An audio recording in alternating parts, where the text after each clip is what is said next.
सबको नमस्ते। आवाज मिल रही है?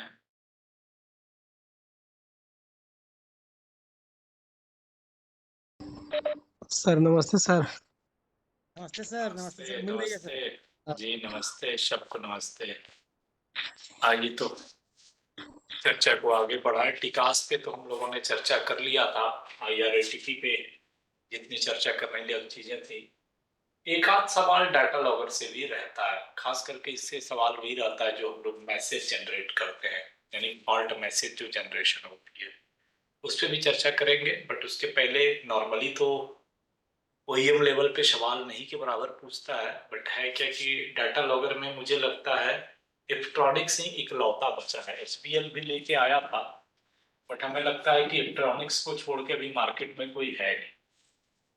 ऑलमोस्ट कहीं भी जाइए तो डाटा लॉगर इलेक्ट्रॉनिक्स का ही है। तो इलेक्ट्रॉनिक्स का डाटा लॉगर पे कुछ बात कर लेते हैं। देन फॉल्ट लॉजिक की जो कुछ 40-50 लॉजिक्स हैं, तो उस पे तो उतना पे तो नहीं जाएंगे, वो अपना बुक से देख लेना है, वो मैं बता दूंगा चैप्टर वाइज। दो चार पे चर्चा कर लेंगे कैसे लॉजिक जनरेट करता है वो लोग, जिसमें एक आध सवाल रहता भी है। विशेष तौर पे 40 या 50 टाइप के लॉजिक बनाए हैं टोटल फॉल्ट के। वो एससीएम के 2 पन्ने में है, उस पे एक बार वहां से पढ़ना ज्यादा बेहतर है।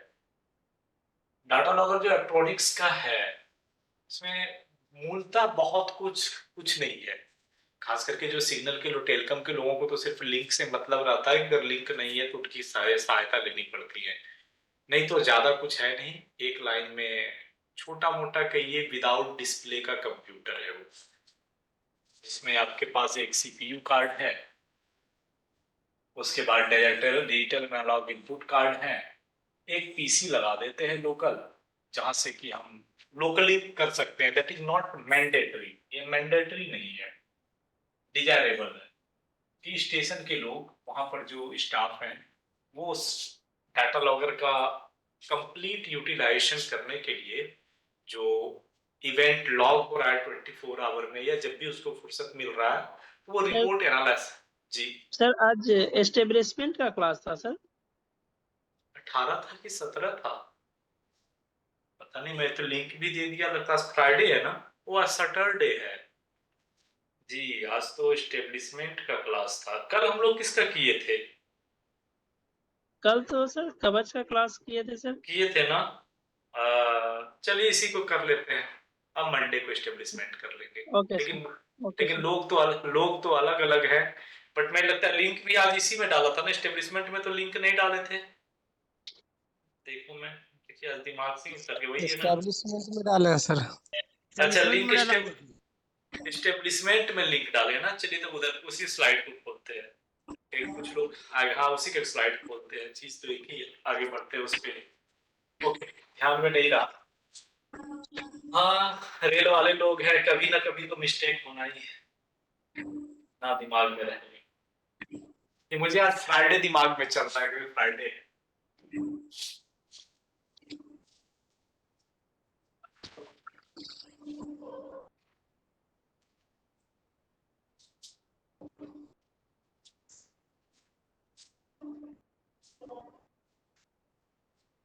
इसमें हम लोग एसएफ पे चर्चा किए थे पिछले दिन, स्टैंडर्ड फॉर्म। तो चलिए बदल देते हैं। दोनों बैच में कुछ लोग ऐसे हैं जो इसमें नहीं है, कुछ उसमें नहीं है, थोड़े से चेंजिंग।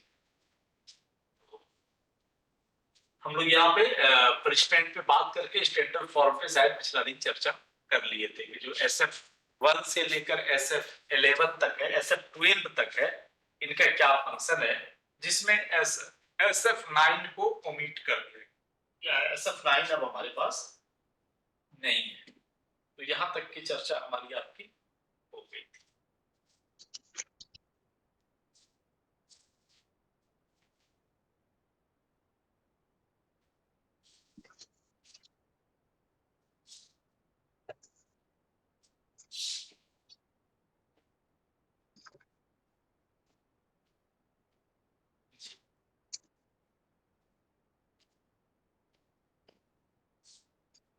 नौ आगे बढ़ते हैं कि अगर किसी को चार्जशीट मिलती है तो डिसिप्लिनरी अथॉरिटी जो पेनल्टीज देती है, तो क्या क्या टाइप के पेनल्टीज होते हैं और उसके डिसिप्लिनरी अथॉरिटी कौन कौन है? तो आपको दो टाइप के चार्जशीट मिलते हैं, एक तो minor, this is the SF11, और एक मेजर, SF5। ये दो चार्जशीट का प्रोविजन हमारे पास है। SF11 देने का कोई बहुत बड़ा तुक नहीं है, किसी भी कारण से दिया जा सकता है, छोटी मोटी डिसिप्लिनरी भंग होने के साथ साथ में ड्यूटी में नेग्लिजेंस होने पर भी, और एक छोटी मोटी उसके साथ में पनिशमेंट भी दिया जा सकता है, कोई इंक्वायरी की जरूरत नहीं है। बट अगर हमसे कुछ बड़ी गलतियां होती हैं एडमिनिस्ट्रेशन के लिए, मैं अगर बड़ा डिफॉल्टर घोषित करता हूँ या मेरे कारण कोई बड़ा लॉस रेलवे का पंचुअलिटी या प्रॉपर्टीज में होती है, तो हमें मेजर चार्जशीट दिया जाता है। दिस इज द SF5, वो है आपका SF5। अगर किसी की सस्पेंशन भी होती है और सस्पेंशन जस्टिफाइड है, तो वहां पर भी मेजर चार्जशीट ही दिया जाता है। अगर किसी की सस्पेंशन के बाद माइनर चार्जशीट मिलती है, then this suspension is counted as proper duty, तो वो सस्पेंशन वैलिड नहीं होता, वो अनजस्टिफाइड होता है। हाँ ठीक है, थोड़ी बहुत अगर लग रहा है कि कुछ इसका भी रोल है, तो माइनर चार्जशीट दिए, लेकिन सस्पेंशन जो है ऑन ड्यूटी में कन्वर्ट। तो ये कुछ कुछ चीजें उसमें है। अगर किसी को माइनर पेनल्टीज मिलती है, तो उस पेनल्टीज को सेंस्योर भी किया जा सकता है। इसका मतलब हुआ कि आपकी गलती माफ कर दी जाती है, हाँ रिकॉर्डेड रहे। Censure is just like a punishment, recorded, but आपके सर्विस पे कोई इफेक्ट नहीं पड़ेगा, नो एनी एडवर्स इफेक्ट। आपके जो APR के मार्किंग होते हैं 4, 5, 3, 2, 1 जो भी है, तो जिसमें वेरी गुड या एक्सेलेंट का 5 और 4 मार्क्स है, वो भी मिल सकता है। इसमें सेंस्योर का कोई असर नहीं है। लेकिन अगर आपको माइनर चार्जशीट मिला हुआ है, पनिशेबल है आप, with holding of promotion, recovery from पे, या पास PTO बंद है, तो आपको 5 का 5 मार्क्स नहीं दिया जा सकता, आपको 4 मार्क्स। तो दैट इज एक सिंपल, यानी कि एक्सेलेंट नहीं, आपको वेरी गुड। बट सेंस्योर के साथ ऐसा कोई बंधन नहीं रहता है, इस पर मेरी जानकारी। तो अगर माइनर पेनल्टीज है, तो सेंस्योर हो सकता है withholding of his promotion for a specific period, that is not adverse effect, यानी वो पीरियड समाप्त होने के बाद सारी एरियर सहित जोड़ के मिल जाएंगे, सिर्फ माइनस रहेगा वही 2 साल, 3 साल, 1 साल, जितने दिनों तक के लिए आपकी इंक्रीमेंट बनती 3 साल। 2021 में मुझे 2 साल के लिए इंक्रीमेंट बंद किया गया, तो 21, 22, 23 में इन दोनों को जोड़ के मिल जाएगा, सिर्फ ये 2 साल की पीरियड डिस्टर्ब होगी। बट अगर कंटिन्यूएशन में कर दिया गया, तो ये लाइफ टाइम तक ये दोनों यहाँ पे ऐड नहीं होगा, यहाँ से फिर एक इंक्रीमेंट मिलेगी। अगर ये स्पेसिफिक पीरियड के लिए दिया गया है, तो यहाँ आकर एक साथ 3 इंक्रीमेंट आपको मिल जाएगी। इस तरह से कैलकुलेशन है। या फिर मेरे कारण राजधानी पिट गई और रेलवे को लग रहा है कि मेरे कारण उस दिन 20,000 का लॉस हुआ है रेलवे का, तो मेरे पेमेंट से either whole part or any punctuary loss caused by him to the government of railway administration by negligence or breach of order, वो उनसे रिकवरी कर सकते। अगर एडमिनिस्ट्रेशन को जो लगता है, यानी जो डिसिप्लिनरी अथॉरिटी है, उनको लगता है कि SSC सिग्नल के कारण मेरा ये रेलवे का लॉस हुआ है, कारण मतलब नेग्लिजेंस ऑफ ड्यूटी के कारण, तो हमसे पैसा भी रिकवर कर सकता है। आपके जो पास PTO दोनों या कोई एक, आइदर फुल सेट, अगर हाफ सेट और कंप्लीट 1 ईयर का कुछ भी विथ होल्ड कर सकता है कि आपको ये सुविधा नहीं देंगे, किनकी मालिक कौन, ये सुविधा नहीं देंगे। ओके, आपके जो स्टेज है, पे है, वहां से लोअर भी कर सकता है, reduction to a lower stage in the time scale of pay by 1 stage for a period not exceeding 3 years without cumulative effect, that is important. Minor में कम्युलेटिव इफेक्ट नहीं कर सकता है, आपके पे को 2-3 साल के लिए एक स्टेज नीचे कर सकता है, but that is not in cumulative effect. So not adversely affecting his pension. क्योंकि जब आपकी कम्युलेटिव नहीं है, सिर्फ 3 साल के लिए लोअर स्टेज हुए थे, तो इसका आपके पेंशन पे कोई असर नहीं पड़ेगा, क्योंकि 3 साल बाद फिर आपकी जो है पे फिक्सेशन होके एज यूजुअल आप उस जगह पे आ जाएंगे। बट उस 3 साल में कुछ मॉनेटरी लॉस होगा। विथहोल्डिंग ऑफ इंक्रीमेंट सर इसका मतलब ऐसा हुआ सर कि यदि 2021 में मेरा जो भी बेसिक है, मान लेते हैं कि 20,000 का बेसिक है, यदि वो 2023 में 3 साल के बाद हर ईयर में यदि 3% का इंक्रीमेंट होता, तो 3 साल के बाद 9% का इंक्रीमेंट जो होगा, वो 3 साल के बाद वो 9% का इंक्रीमेंट यहाँ मिल जाएगा। हाँ, मिल जाएगा। जैसे मैं बता देता हूँ एग्जांपल, आपकी दुविधा दूर हो जाएगी। अभी 2021 में हम हैं, मेरी बेसिक है 30,000, मान के चलिए 2021 में। 2022 में 3% मिलता, ये होता 30,900। फिर 2023 में 3% मिलता, तो 30,900 का 3% मिलता, तो लगभग 1200, यानी 31,000 कितना आ जाएगा? 30,900 में 1200, 31,900, 32,100। ये हो गया मेरा बेसिक था 1 साल, 1 ईयर, सेकेंड ईयर, और this is the third year 2024। इसे 32,100 में फिर 3% जोड़ दीजिए, तो 900 और 21 मतलब एक 10, तो 32 10 33,300, 33,300। ये आपका एक एक पार्ट वाइज बढ़ता, इस साल इस साल इस साल। अगर आपसे विथहोल्ड कर दी गई थी कि नहीं इंक्रीमेंट इसका स्पेसिफिक पीरियड या नॉर्मल पीरियड के लिए रोक दीजिए, तो आपके ये 30,000 ही चलेंगे 2022 में भी, 2023 में भी, और 2024 में जोड़ के लेके आ जाएगा 33,300 पर। और ये दोनों साल में पूरा का पूरा 30,000 पे ही कैलकुलेट होगा। तो ये 3 साल में जो इंक्रीमेंट के कुछ फायदे मिलते वो आपके माइनस हो जाएंगे। कम्युलेटिव इफेक्ट नहीं है, इसीलिए जो रेगुलर वे में फिक्सेशन होते यहाँ पे आता, वो पूरा फिक्सेशन 3 साल बाद एक साथ मिल जाएगा।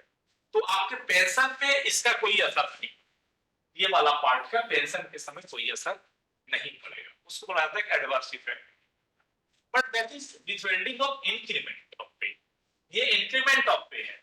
और ये जो चर्चा कर रहे थे रिडक्शन ऑफ लोअर स्टेज, जैसे मैं अभी 4600 में हूं, बट मेरी जो इनिशियल पोस्टिंग हुई थी वो 4200 में हुई थी।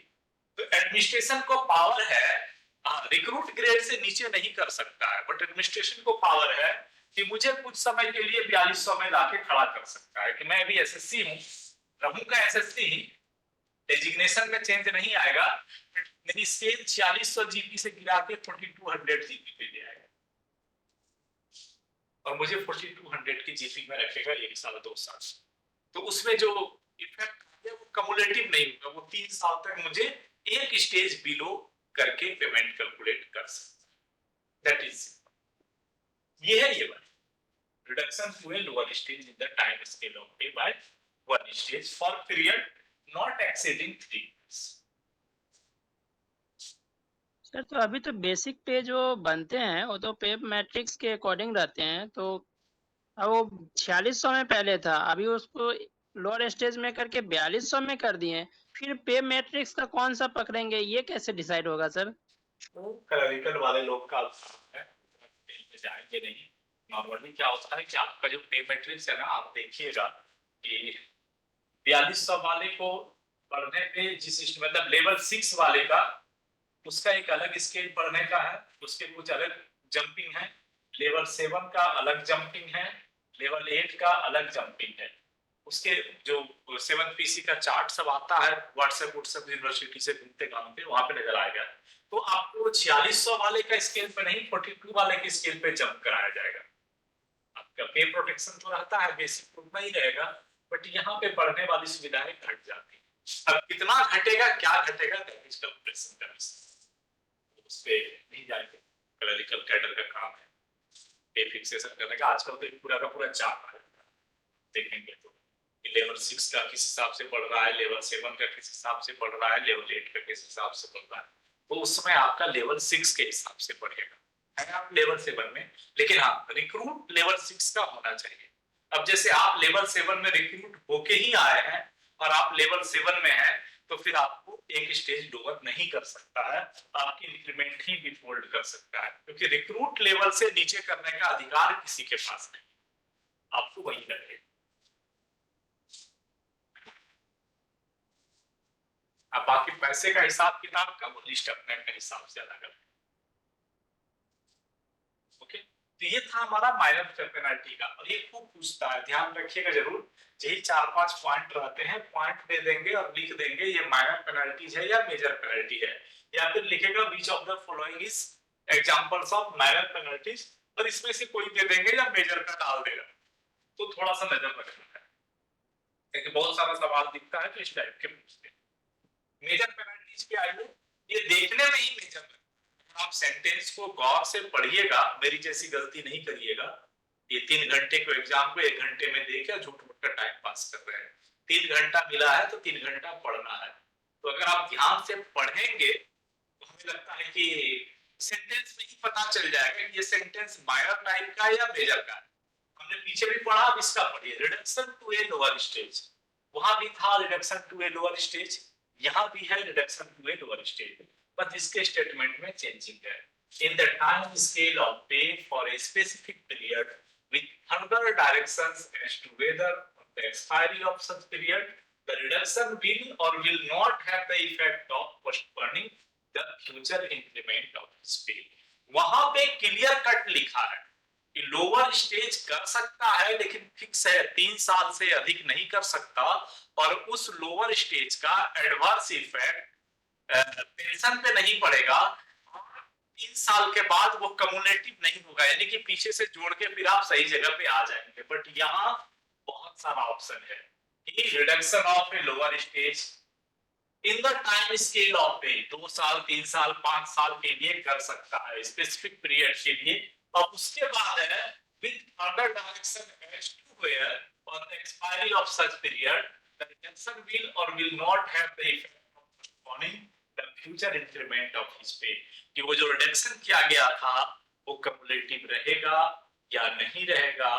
अब सारे इंक्रीमेंट जोड़ के आपको मिलेंगे या नहीं मिलेंगे, ये सारे ऑप्शन यहाँ पे दे दिए गए हैं, यानी सबके सब डिसिप्लिनरी अथॉरिटी में डिसाइड करेगा कि वो कम्युलेटिव रहेगा नहीं रहेगा, रह भी सकता है नहीं भी रह सकता है, इसका असर आपके पेंशन पे, क्योंकि कम्युलेटिव रह जाएगा तो पेंशन पे असर पड़ जाएगा, पेंशन पे पड़ सकता है नहीं पड़ सकता है, सारे ऑप्शन यहाँ खुले हुए हैं।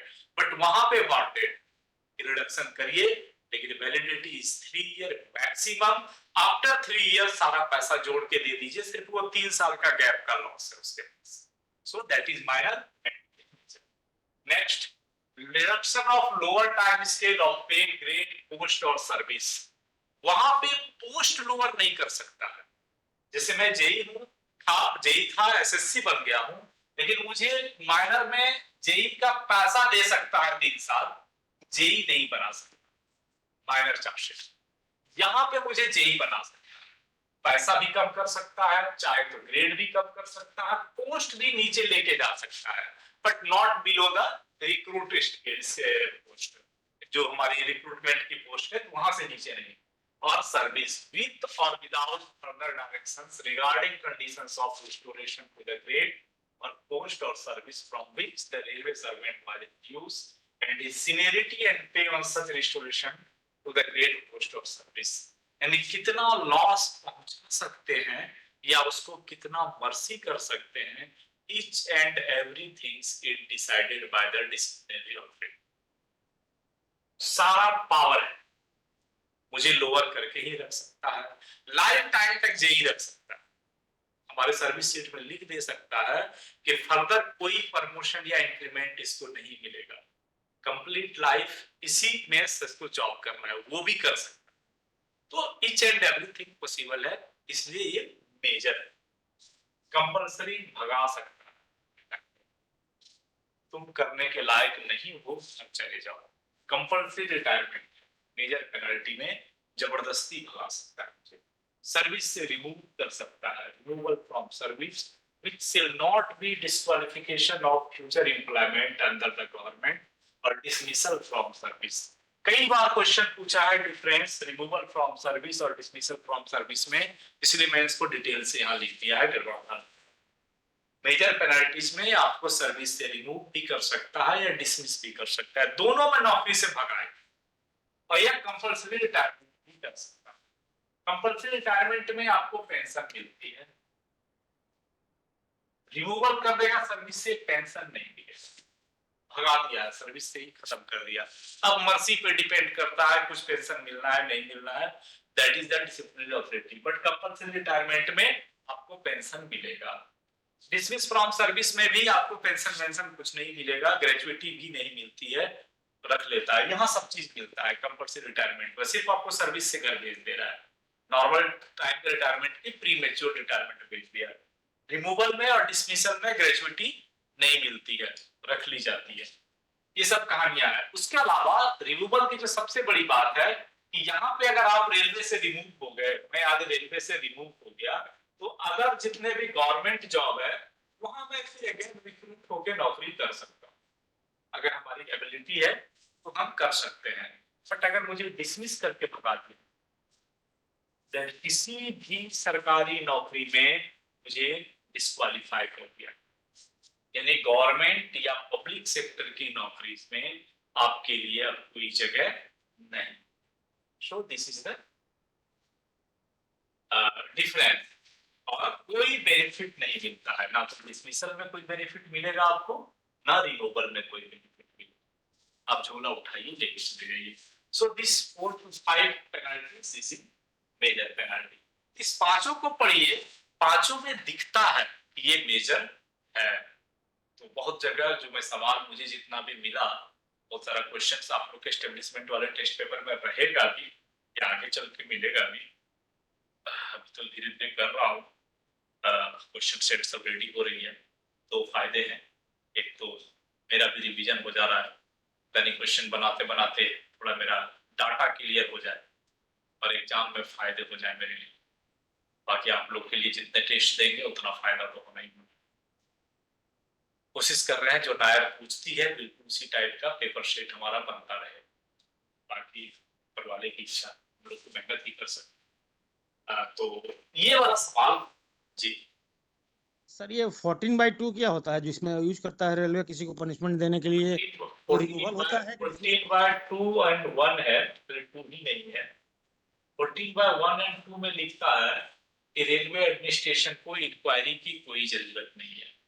अगर इंक्वायरी कमेटी को ये लगती है, जो इसी प्रकार का पनिशमेंट देने का जो टीम है, उनको लगता है इसे मिनिमम 3 मेंबर होना है, लगता है कि विदाउट नौकरी इसको घर से भगा देना है, तो आपको रिमूवल या डिसमिसल कर सकता है without any inquiry. This is the rule 14/1। Establishment की रूल है वो। तो आप देखेंगे ड्राइवर सर लोगों ये को, रूल है कि स्टैंडर्ड फॉर्म है? ये क्या नहीं है नहीं, ये? ये रूल है, ये रूल है, ये रूल है, दैट इज नॉट अच्छा सर, स्टैंडर्ड फॉर्म, ये रूल है। ओके। और नॉर्मली जो ड्राइवर का स्पैड केस होता है, इन जनरली आप देखेंगे उसमें इसको यूज करता है, क्योंकि SPAD case just like treated an accident, और एक्सीडेंट के बाद उसको कहता है रिमूवल होके चले जाओ।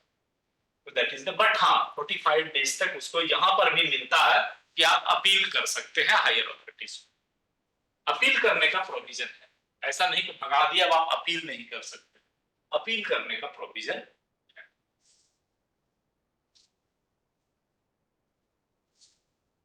ये सवाल मिला होगा आपको टेस्ट पेपर में बहुत जगह, ये वाला बहुत इंपॉर्टेंट क्वेश्चन है, मैंने एक दो बार रिपीट हो चुका।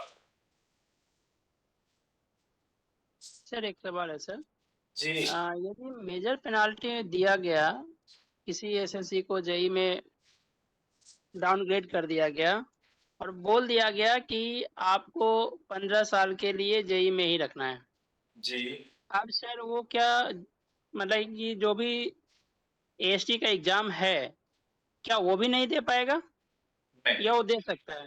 नहीं दे पाएगा।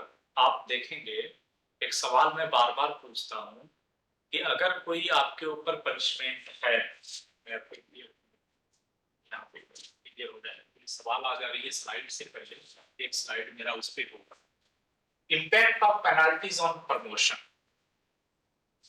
कोशिश किया हूँ एवरीथिंग स्लाइड में रखने का, कि धीरे धीरे करके सब लिखते हैं।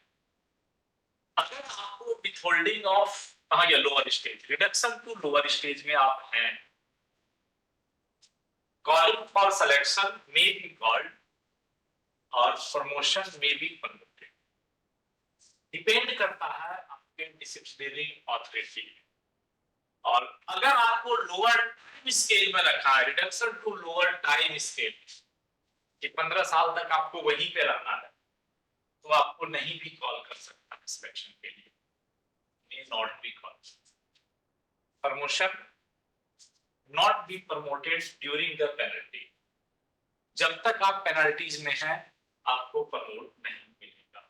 रिडक्शन टू लोअर स्टेज में आपको सिलेक्शन के लिए बुलाया जा सकता है, लेकिन प्रमोशन मिलेगा एएसटी में 15 साल बाद ही। अगर आप पास भी कर जाते हैं तो 15 साल के जो बंद है, इंक्लूडिंग अगर आपकी इंक्रीमेंट भी बंद है, आपका पेमेंट नहीं बढ़ना है, तो भी आपको रोक के रखा जाएगा वहीं पे, उसके बाद ही मिलेगा। तो सिंपल सी थिंग्स है। अगर सेंस्योर कर दिया गया है तो आपको सिलेक्शन के लिए बुलाया भी जाएगा, सिलेक्शन के लिए प्रमोट भी किया जाएगा।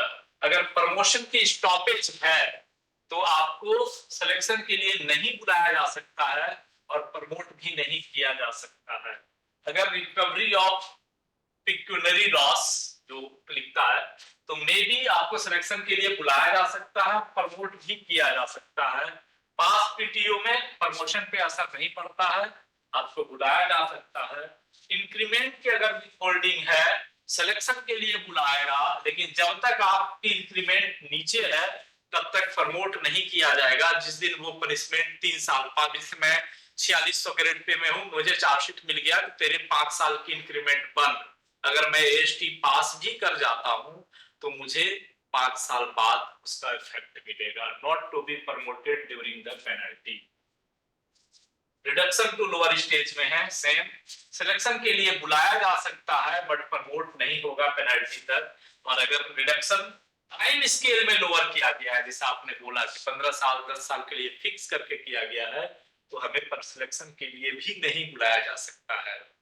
दैट इज नॉट मैंडेटरी कि हम लड़ पाएंगे बुलाना है, और इफेक्ट तो नहीं होगा पास करने के बाद, तो इफेक्ट होगा उसमें। तो that is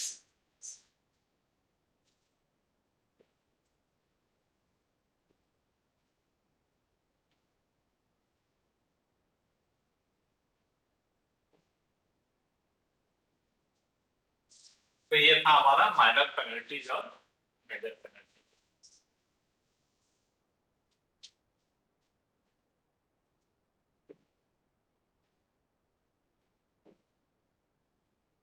inquiry and appeal.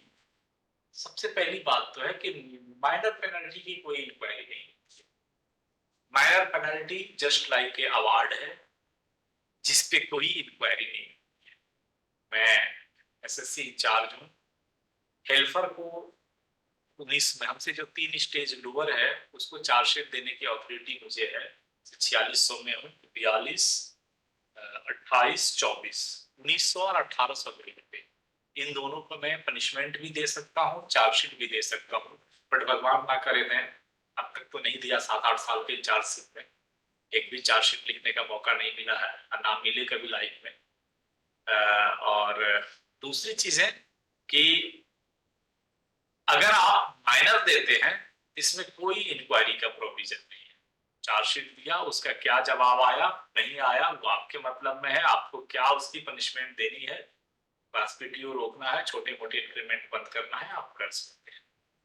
But अगर मेजर देते हैं that subject to inquiry.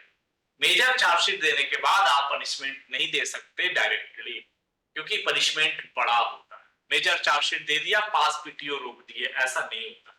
Major chargesheet को पहले कन्वर्ट करना पड़ेगा आपको माइनर चार्जशीट में, जो 11C था पिछले दिन का, याद होगा आपको। SF11 में 3 टाइप के चार्जशीट है, एक डायरेक्टली दे सकते हैं, एक मेजर को माइनर में कन्वर्ट कर सकते हैं, इस टाइप के 3 चार्जशीट है। तो मेजर को माइनर में कन्वर्ट करने वाला माइनर चार्जशीट आपको दूसरा देना पड़ेगा, तब आप उसको पास पीटीओ बंद कर पाएंगे। मेजर वाले को डायरेक्ट नहीं कर सकते, मेजर वाले को इंक्वायरी करना है, इंक्वायरी करने के बाद इंक्वायरी रिपोर्ट के आधार पे पनिशमेंट देना है, और उसके आधार पे आप फाइल ऊपर भेजेंगे और पार्टी फिर अपील करेगी विद इन 45 डेज कि हमारे साथ हमारे एसएससी ने इनजस्टिस किया है। तो जस्टिस के लिए हो सकता है फिर से इंक्वायरी बैठे और उसकी जो आपने पनिशमेंट दिया है उसको कम कर सकता है या अधिक भी कर सकता है। उसको लगेगा नहीं नहीं हमारे एसएससी ने तुम्हें कम पनिशमेंट दिया, हमें और देना है, आगे बढ़ाना है, दोष बड़ा बड़ा है, तो कुछ भी हो सकता है। तो inquiry and appeal, a non-registered railway servant may take the assistance of an official of a railway trade union, जिसको हम लोग बोलते हैं क्या बोलते हैं उसको, किसी की तरफ से आता है उसे भी नाम,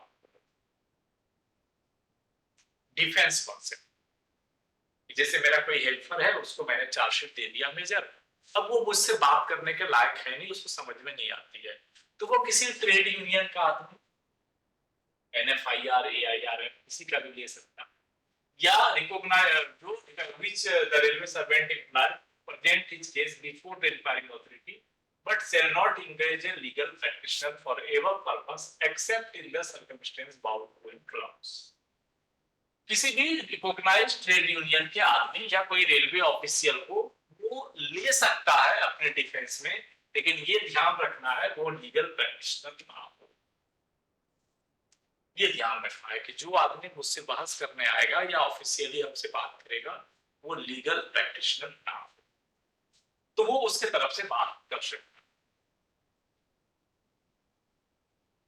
है। Orders against which no appeal, कुछ पनिशमेंट ऐसा है जिसके आगे कोई अपील नहीं चलती।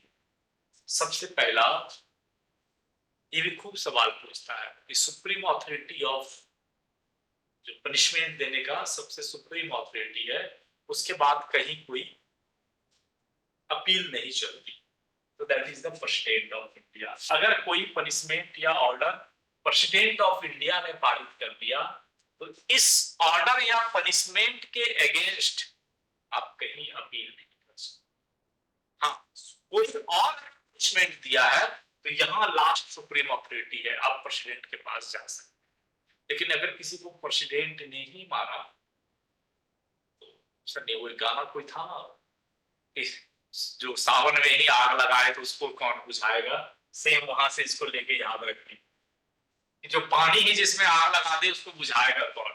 तो प्रेसिडेंट ऑफ इंडिया अगर किसी को किसी प्रकार की ऑर्डर पारित करती है, पनिशमेंट पारित करती है, तो आप कहीं अपील नहीं कर सकते। या any order of an intellectual nature or the nature of step in act to the final disposal of the disciplinary proceeding other than an order of suspension। Suspension के अलावा अगर एडमिनिस्ट्रेशन कोई ऐसी डिसिप्लिनरी प्रोसीडिंग की हुई है जिसमें यह है कि फर्दर आप अपील नहीं कर सकते, तो वहां पर भी आप अपील नहीं कर सकते। वो कुछ इंटेलेक्चुअल नेचर ऑफ द और the nature of stepping at to the final disposal of disciplinary proceeding. तो एक प्रोसीडिंग होने के बाद अगर फाइनल कुछ मिल जाता है फिर उसके आगे भी अपील नहीं। या फिर any order passed by the inquiry authority in the course of an inquiry under rule 9, आपके जो टीएनए रूल के रूल 9 जैसे 14(1) and 2 में डायरेक्ट बिना इंक्वायरी का हटाने का अधिकार है, सेम रूल 9 में लंबी चौड़ी रूलें हैं, उसके आधार पे अगर कोई इंक्वायरी अथॉरिटी प्रोसीडिंग करके आपको पनिशमेंट दिया है तो रूल 9 के अगेंस्ट भी अपील नहीं किया जा सकता। तो ये कुछ जगह पे है कि जहां पे आपको अपील करने की परमिशन नहीं, आप अपील नहीं करेंगे। ये छोटे मोटे कुछ दो चार पॉइंट के बाद से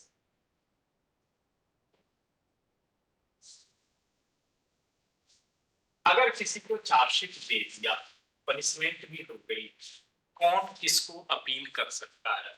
अपील अथॉरिटी, ये पूरा का पूरा है अंडर रूल 13 एस्टेब्लिशमेंट में, ये का under rule 13 appeal against an order in A common proceeding held under rule 13 shall lie to the authority to which the authority functioning as the disciplinary authority for the purpose of that proceeding is immediately subordinate।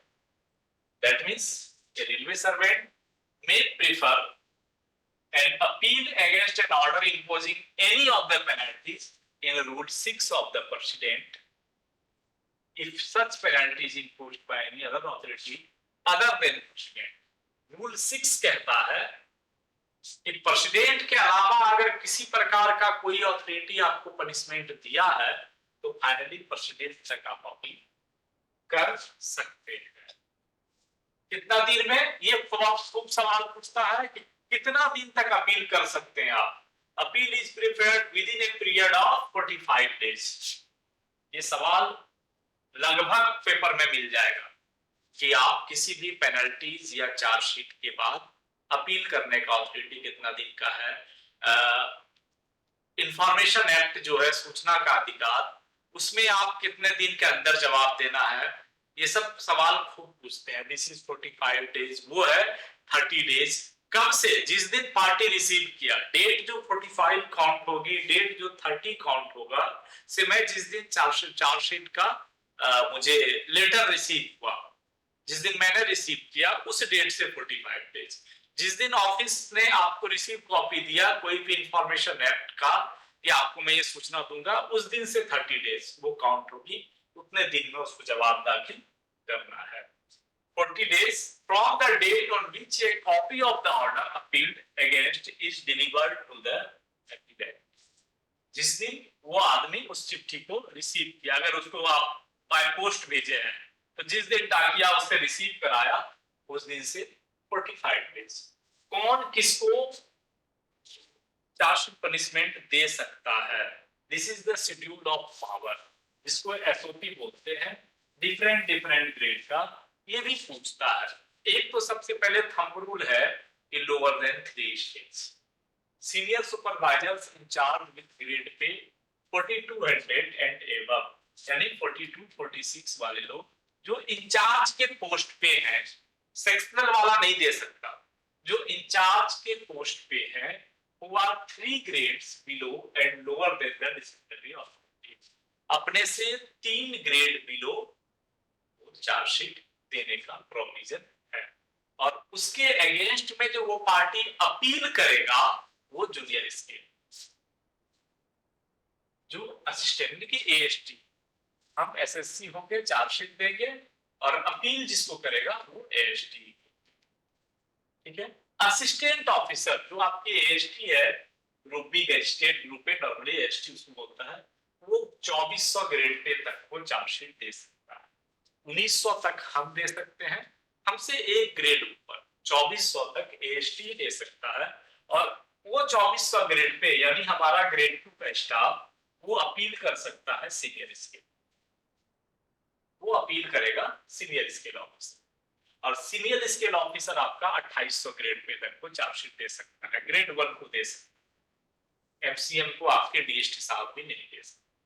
और ये grade 1 JAG grade को, यानी कि senior DST को appeal करेगा। ये जे जो है वो सीनियर डीएसटी को अपील करेगा। और जो डीएसटी या सीनियर डीएसटी इंचार्ज के पोस्ट पे है, बाय पोस्ट है, जैसे सीनियर डीएसटी तो बाय पोस्ट ही इंचार्ज हो जाते हैं, मतलब पावर में आ जाते हैं। जो सीनियर डीएसटी हैं उनको जेएजी के लेवल में उनकी चेयर ही बाय पावर में आ जाती है।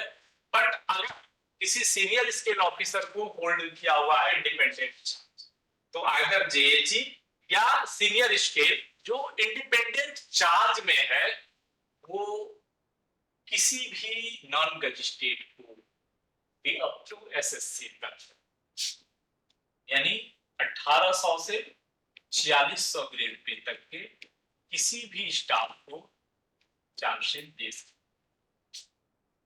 सीनियर डीएसटी या डीएसटी, सीनियर डीएसटी ऑलरेडी आपके फंक्शनल पोस्ट पे रहते हैं, यानी इंडिपेंडेंट चार्ज पोस्ट पे रहते हैं। अगर डीएसटी को किसी को इंडिपेंडेंट चार्ज है कहीं पे, तो वो या जेएसजी, इन दोनों को अथॉरिटी है ग्रुप सी के जितने स्टाफ हैं जिस भी लेवल के, उनको चार्जशीट दे सकते।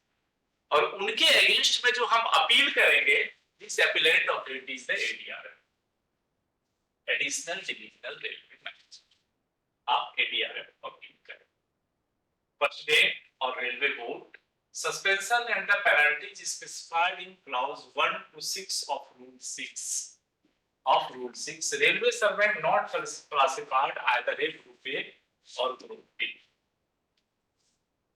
ग्रुप ए और ग्रुप बी, इसको चार्जशीट देने का अधिकार या कोई भी करने का अधिकार प्रेसिडेंट ऑफ इंडिया को होता है, ऑफिसर्स देते हैं,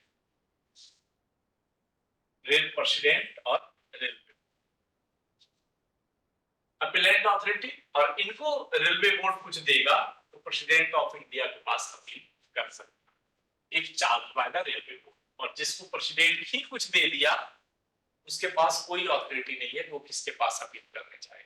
तो रेलवे बोर्ड अगर किसी ऑफिसर्स वगैरह को देता है कुछ तो प्रेसिडेंट के पास जा सकता है, और नहीं अगर प्रेसिडेंट किसी को दे दिया तो कोई ऑप्शन नहीं है। और जो PHOD है, principal head of the department, suspension and the penalties specified in clause 1, 3, 3A, 3B जो भी है, rule 6 in case of officers in junior scale.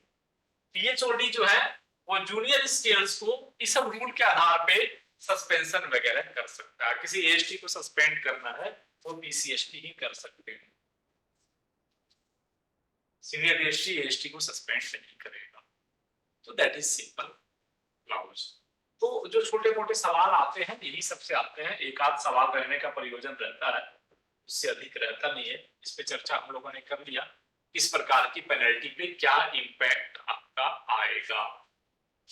2-4 line याद रखना है। सवाल यहाँ से भी खूब रहते हैं कि प्रमोशन का स्टॉपेज ऑफ प्रमोशन मिला हुआ है, आपकी सिलेक्शन होगी, प्रमोशन मिलेगा या ना मिलेगा। 4-5 लाइनें हैं, इसको भी ध्यान में रखना बहुत जरूरी।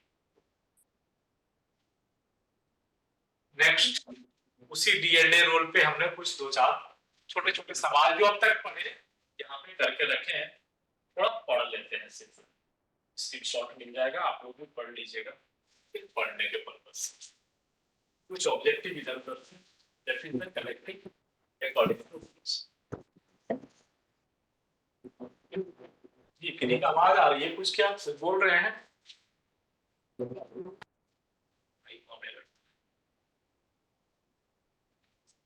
कुछ सवाल ये वैसे ही जो हम लोग पढ़ते हैं, तो हमने भी लगा यहाँ पे भी लिख ले। What is the standard form used for suspension? SF1 deemed suspension, SF2 for what purpose? SF3 subsistence allowance के लिए, SF7 for investigating officer, SF4 for revocation of suspension, SF5 and 11 major penalty and minor penalty, SF8 for presenting officer। एकदम याद रख लीजिएगा, कभी भी पूछ सकता है। हाँ, पीछे नहीं लिखा था SF14, कोई भी रिटायर्ड एम्प्लॉय को अगर किसी प्रकार का चार्जशीट देना है या पनिशमेंट देना है, that is under power of president of India. वो प्रेसिडेंट ऑफ इंडिया ही करता है, उसके लिए SF14 का प्रोविजन है। अगर कोई रिटायर्ड एम्प्लॉय का कुछ लगता है ऐसी कहानी है, उसको बुलाना है, वो नौकरी में रहते धोखाधड़ी हुई थी, तो उसके लिए SF14 है और वो पावर प्रेसिडेंट ऑफ इंडिया के पास। Railway authorities suspension comes under किस रूल में आता है? Rule 5 of DAR। Under which rule of DAR inquiry officer nominated? Rule 9। Under which DAR rule of the process imposing major penalty? Rule 9।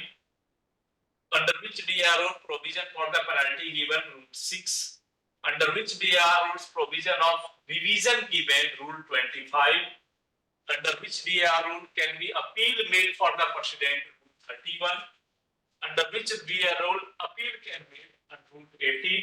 तो ये कुछ चीजें हैं जो सेंटेंस में नहीं थे, तो मैंने जहां पढ़ने के लिए मिला ले आया कि हो सकता है एग्जाम में पूछ दे। किस टाइप के सवाल नायक खुद लेके आते हैं, किस रूल के आधार पे क्या कर रहे हैं, ये सब चीजें हम लोगों को याद रहती नहीं है, रेगुलर वर्ड में है। तो जो मिला सामने रख दिए, आप लोग कोशिश करेंगे थोड़ा ब्रेन में रख जाए।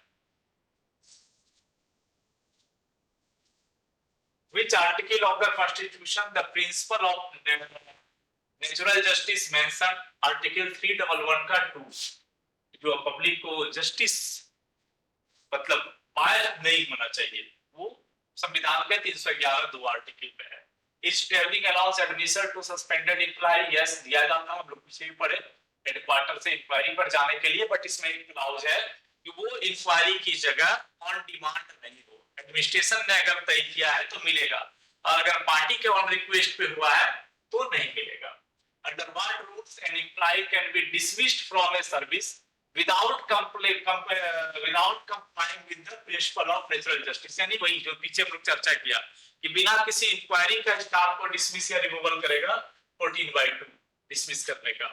सस्पेंशन पेनल्टी नहीं, DA rule applicable for apprentice नहीं, कैजुअल लेवल के लिए भी नहीं है, हम लोग पीछे पढ़े थे, आरपीएफ के लिए नहीं है, इन लोगों के लिए अपना अलग।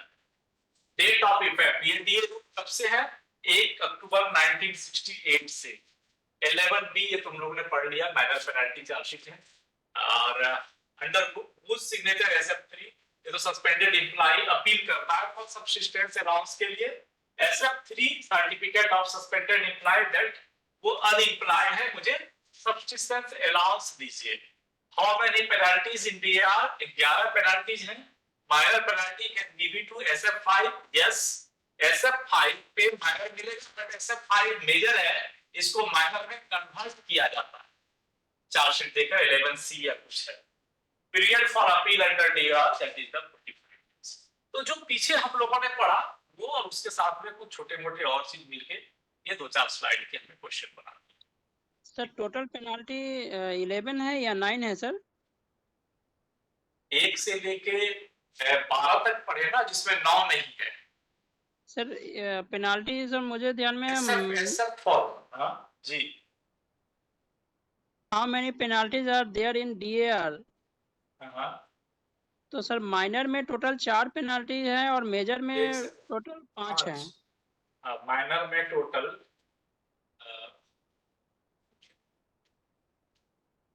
मेजर में 5 और माइनर में 1, 2, 3। चौथे को अगर आप लेंगे विथहोल्डिंग पास PTO, reduction of lower stage, 1, 2 हो गया, 3 में कितना हो गया? 3 में हो गया यस सर। 2, तो 1, 2, 2, 4 और चौथा 1, 5। यहाँ पे 5, 5, 10 हो रहा है, बट आगे 11 लिखता है। एक और कहीं पे इसमें होगा कुछ। 1, 2, 3, 3 में 2 है। रिकवरी फ्रॉम होल पे 3 में 3 हो गए, 3 में 3 हो गए। एक तो censure, withholding of promotion, recovery from pay, whole और पार्ट ऑफ हो गया, फिर withholding of pass PTO, reduction of lower stage. तो 1, 2, 3, 4, 5 और एक ये विथहोल्डिंग ऑफ इंक्रीमेंट ऑफ पे 6। तो टोटल हो गया यहाँ पे 6। सर इसमें कुछ कंफ्यूजन नहीं हो सकता सर, क्योंकि ये तो सब पार्ट है सर एक। अब देखिए वो तो है, बट गिनती की क्योंकि सर यदि ये क्वेश्चन आता है तो फिर कंफ्यूजन वाली बात रह जाएगी सर। कैसे क्लियर करिएगा बताइए। बट बुक में तो ऐसे ही दिया था, 3 में से पार्ट बना लिया है, इसको 3, 4, 5 लिख सकता था, 3, 4, 5, 6, बट ऐसा लिखा नहीं है। ये 1, 2, 3 इसको चौथा माना, 3 में ये तीनों को सब पार्ट में डाल के रखा। सर मैं चीफ इंस्ट्रक्टर SNT का देख रहा था वीडियो, उसमें उन्होंने क्लियर कट बोला था कि टोटल 9 ही है। तो फिर ये 4 गिनेगा ना, 4 और उसका 5, इसको 4 ही काउंट कर रहे हैं, और उसका 5, 3 में जो भी पार्ट है उनको बता रहे थे कि वो मेरा उसमें 5 पार्ट है। ये तीनों को सब पार्ट में ले सकता है, उसको सब पार्ट में लेकर के बता रहे थे। तो ये 9 हो गए। यहाँ पे देखिए ये जो सवाल है, मुझे लगता है ये बुक है आपके SCCR का या कहीं से, यहाँ से ये जो आंसर है, एक्चुअली मैं भी अपने मन से तो कुछ लिखता नहीं हूँ, विशेष कहीं ना कहीं से पढ़ के ही लिखता हूँ। How many penalties are there in DAR 1968? एक SCCR का कोई बुकलेट है D&A का, उसमें उन्होंने ऑब्जेक्टिव क्वेश्चन आंसर बनाया है, तो उसमें आपको इसमें 11 नंबर वो दिखा रहे हैं। तो दैट इज सब कंफ्यूजन अपने अपने हिसाब से है, वो सब पार्ट को भी गिनती कर लिया तो 11 हो गया।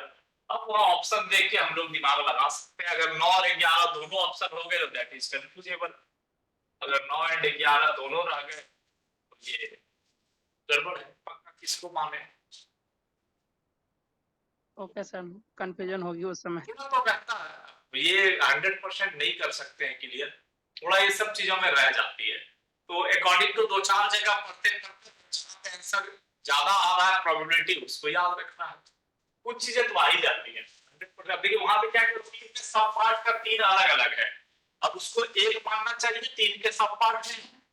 और अभी जैसे एक सवाल पे डिस्कस हुई कल परसों, हमने एक सवाल आप लोग को पूछा था किसी एस्टेब्लिशमेंट में, ये जो rule 3 discipline service conduct rule का 3 है, 3 में पहला, दूसरा, तीसरा और चौथा ऑप्शन में दिया था कि फैमिली का भी ध्यान रखना है। ये सर्विस कंडक्ट में आता है या नहीं आता है? हमने बहुत सारा जगह पढ़ा, इसमें फैमिली के बारे में ध्यान रखना है, इसका कोई रोल नहीं है। ओबीडिएंट होना है, ऑफिशियल को मानना है, वर्क में प्रॉम्प्ट होना, ये सब तीनों है, इसका कहीं नहीं है। लेकिन एक बुक में क्या किया है, ये तीसरा का एक्सप्लेनेशन लिख दिया है कि ये भी आपकी ड्यूटी है कि आपको अपने फैमिली का ध्यान रखना है। देन आप लोगों में से किसी ने सवाल उठाया कि दैट चारों ऑप्शन तो सही है, फिर गलत ऑप्शन कोई नहीं है। और वो मुझे रेफरेंस भी भेजा, देखिए बुक में ऐसा लिखा है कि तीसरा का एक्सप्लेनेशन में लिखा हुआ है कि तीसरा ये कहता है कि सर्विस के साथ साथ आपको अपने बाल बच्चों को भी सही से देखना है। तो कहीं ना कहीं ढेर टाइप की चीजें हैं। अब उतना एस्टेब्लिशमेंट के इनर में जाके, और हमारे पास जितने भी नोट्स है उसमें 3 के अलावा एक्सप्लेनेशन कहीं नहीं था, तो दैट इज थोड़ा सा आ जाता है कनेक्ट, बट देखा जाएगा, दैट इज नॉट 100%, थोड़ा बहुत तो रहेगा। ये थे कुछ चीजें। एक दो पॉइंट यहाँ पर भी है, which deduction are provided for the subsistence allowance में कौन कौन सा डिडक्शन का प्रोविजन है, provident fund and court adjustment. What is the difference between removal and dismissal. Dismissal में आपको नौकरी नहीं मिलेगी, रिमूवल में एलिजिबल है, मिल सकता है। What enclosure is mandatory, SF level के साथ क्या मैंडेटरी है, copy of charge in the form of imputation. Who is the competent to issue privilege pass to suspended employee. Suspended employee को पास पीटीओ कौन जारी कर सकता है, जो डिसिप्लिनरी अथॉरिटी है वही परमिशन दे सकता है इसको पास देना है कि नहीं देना है। सबसिस्टेंस अलाउंस लास्ट पे का 50%, और अगर आप 90 दिन से अधिक सस्पेंड रहे तो आपका 25% और बढ़ सकता है। whether bonus can be paid to suspended employee, no, क्योंकि आप वर्क नहीं कर रहे हैं तो आपको सस्पेंशन में बोनस नहीं मिलेगा। For what period of police custody, that is 48 hour, ये पिछले बार भी पूछा था। और एक वर्ड होता है एनआईपी, इसका मतलब क्या है, पिछले बार एडब्ल्यू के साथ क्वेश्चन में पूछा था। Notice for imposing of penalty, जब आपको कोई पेनल्टी मिल जाती है और फाइनली सर्विस सीट पे इम्पोज होने लगता है तो फिर आपको एक चिट्ठी आती है, that is the NIP, notice for imposing your penalty. यानी आपका जितना भी कहानी था खत्म हो गया और आपके सर्विस सीट में वो आ गए। पर्सन भी ग्रांड सर प्रीवियस स्लाइड का फर्स्ट स्टेटमेंट जो है वो थोड़ा डिस्क्राइब करेंगे। व्हिच डिडक्शन आर प्रोहिबिटेड, कौन सा डिडक्शन नहीं करना फ्रॉम सब्सिस्टेंस अलाउंस। जो सब्सिस्टेंस अलाउंस स्टाफ को मिलती है 50% का, उसमें क्या डिडक्ट नहीं करना है। पीएफ नहीं कटेगा, पीएफ में जो पैसा जमा होता है वो नहीं कटेगा, और अगर कुछ कोर्ट अटैचमेंट का पैसा लग रहा है, जैसे बहुत समय क्या होती है कि अगर आपके कुछ वर्ग है तो रेलवे पार्टी से ही पैसा लेती है कोर्ट का खर्चा, तो वो भी सब्सिस्टेंस अलाउंस से नहीं लेना है, ये मना किया गया है। इससे क्या लिया जाता है, तो अगर जो हाउस रेंट आपका कटता है वो कटेगा। जैसे 1180 रुपया मेरा कटता है, अगर मैं सस्पेंड रहूं तो सब्सिस्टेंस अलाउंस में वो 1180 रुपये कटेंगे, डिडक्शन होंगे, वो नहीं रुकेगा। लेकिन पीएफ हुआ, एनपीएस, ओनपीएस ये सब कटना बंद हो जाएगा, वो चीजें। तो फिर इधर से एम्प्लॉयर का जो भी कंट्रीब्यूशन भी जाता है वो सब बंद हो जाएंगे टोटल। सस्पेंडेड को नहीं मिलता है, एनपीएस की ऑफिस आपकी भी नहीं होगी, एम्प्लॉयर का भी नहीं जाएगा जब तक आप सस्पेंड रहेंगे। हाँ, अगर वो अनजस्टिफाइड हो गया तो जोड़ के फिर सब जाएगा, लेकिन अगर जस्टिफाइड है तो नहीं जाएगा। जैसे यहाँ पीएफ पैसा नहीं करता क्योंकि वो जो सब्सिस्टेंस अलाउंस है ना, वो आपको खाने पीने के लिए दे रहा है, बचत करने के लिए नहीं दे रहा, और ये मनी बचत की मनी है, आपको उसके लिए नहीं दे रहा है। आपने SF3 में लिख के दिया है कि हम घर में इकलौता कमाने वाले थे और कोई रोजगार का साधन नहीं है, हम सस्पेंड रहेंगे 6 महीने, तो बाद में क्या खाएगा। तो सरकार की जिम्मेदारी है कि आपको भोजन के लिए पैसा उतना मिलता रहे। बाद में अगर अनजस्टिफाइड हो गया तो आपको डिफरेंस पेमेंट फुल हो जाएगा क्योंकि आपकी ड्यूटी काउंट हो जाएगी, और अगर जस्टिफाइड हो गया तो जो सब्सिस्टेंस अलाउंस के आधार पे आपको पैसा मिला है वो रिकवर नहीं किया जाएगा, वो आपको अनुदान के तौर पे भोजन के लिए दिया गया, उसकी फिर हिसाब किताब नहीं रखी जाती है।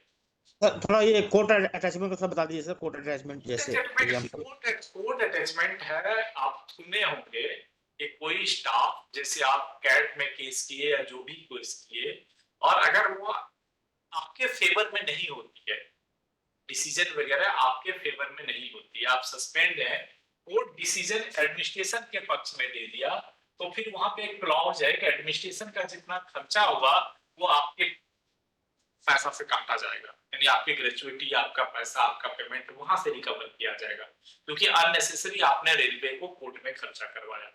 वकील का जो भी पैसा है या पेपर ऊपर में जो भी बना, वो डिसिप्लिनरी अथॉरिटी तय करती है कि डिपार्टमेंट का कितना खर्चा हुआ आपके कारण, तो वो पैसा कटेगा। लेकिन अगर आप सस्पेंड में हैं तो आपको सब्सटेंशियल अलाउंस मिल रहा है, दोषी भी करार हुए हैं, तो वहां से फिर वो कोर्ट अटैचमेंट का पैसा नहीं कटता है। उसमें रूल है कि वो सब्सटेंशियल अलाउंस से कोर्ट अटैचमेंट का पैसा नहीं काटता। ओके सर, समझ गया सर जी। ऐसा ही करके कुछ है, बहुत डिटेल के लिए एस्टेब्लिशमेंट बहुत लंबी चौड़ी किताब है, वो एपीओ लोग पढ़ते हैं, हम लोग को 15 नंबर आता है, उतना ही पढ़ पाना, कोशिश वही रहेगी उतना ही पढ़े। What is the difference between company, और कुछ है आगे भी एक दो पॉइंट रखते हैं इधर। When a person has been sentenced by the court to jail under which the DRO can removal from services, अगर कोई स्टाफ जेल चला जाता है तो किस रूल पे उसको नौकरी से भगाते हैं, रिमूव करते हैं, that is the rule 14 according to which article of the constitution, ये तो हम लोग पीछे भी लिखे 311 के जो नेचुरल जस्टिस है, appointing authority remove anyone from his post, 311 का 1। तो ये पूरा का पूरा जो डीएमए है जस्टिस का, ये 311 के आर्टिकल कॉन्स्टिट्यूशन का 311 में ही है, वहां से फिर अलग अलग किए। Welfare inspector may be permitted to work as a defence lawyer, yes, but case should not be dealt by him previously. जो वेलफेयर इंस्पेक्टर है उसको भी डिफेंस काउंसलर के जो यूनियन का लड़का को मिलता है, मिल सकता है, लेकिन निर्भर ये हो कि सेम केस को इसके पहले भी वो डील ना किया तो उसको आप दे सकते हैं। Who is the supreme disciplinary president of India, appeal against the president order की अपील नहीं होती है। And employees imposed penalty of withholding increment but the punishment has not been affected, yes, punishment affect नहीं हुआ, chargesheet मिला है और increment बंद होने का पनिशमेंट भी मिला, बट वो एनआईपी नहीं हुआ, इंपोज नहीं हुआ, तो आपको प्रमोट किया जा सकता है।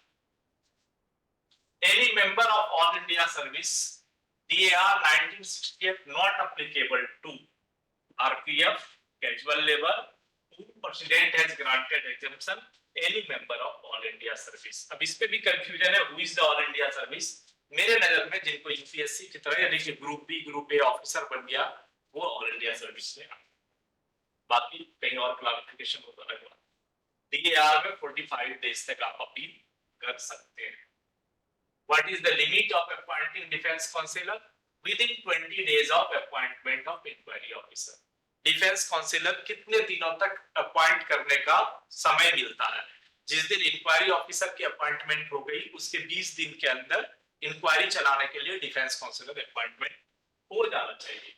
How many period can an employee be allowed to retain the railway quarters when punishment of compulsory retirement has been imposed? 4 months on normal rate। किसी स्टाफ को कंपल्सरी रिटायरमेंट दे दिया गया तो रेलवे क्वार्टर कितना दिन नॉर्मल रेंट पे देंगे, that is 4 महीना बाद। उसके बाद नेक्स्ट 2 मंथ उसको मिलता है पेनल्टीज के, वो डबल रेंट ऐसा कुछ है, उसके बाद भगा दिया जाता है। डी&ए रूल कंप्लीट, इसके आगे अगले दिन बढ़ेंगे। नाउ यहाँ तक स्क्रीनशॉट ले लीजिए।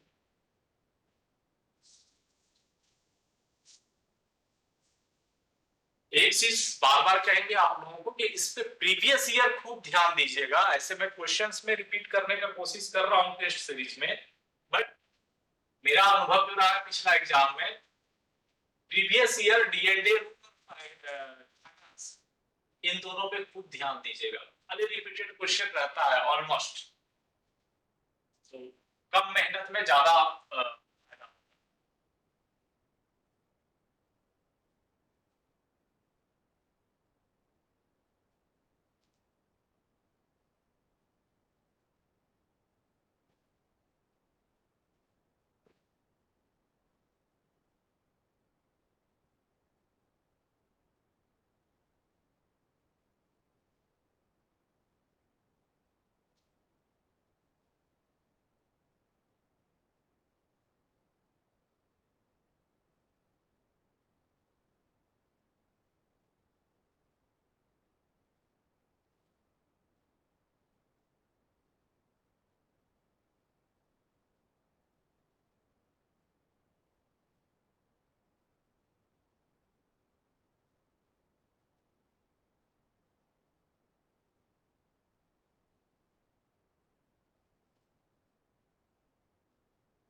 ओके, आज के लिए सबको शुभ रात्रि।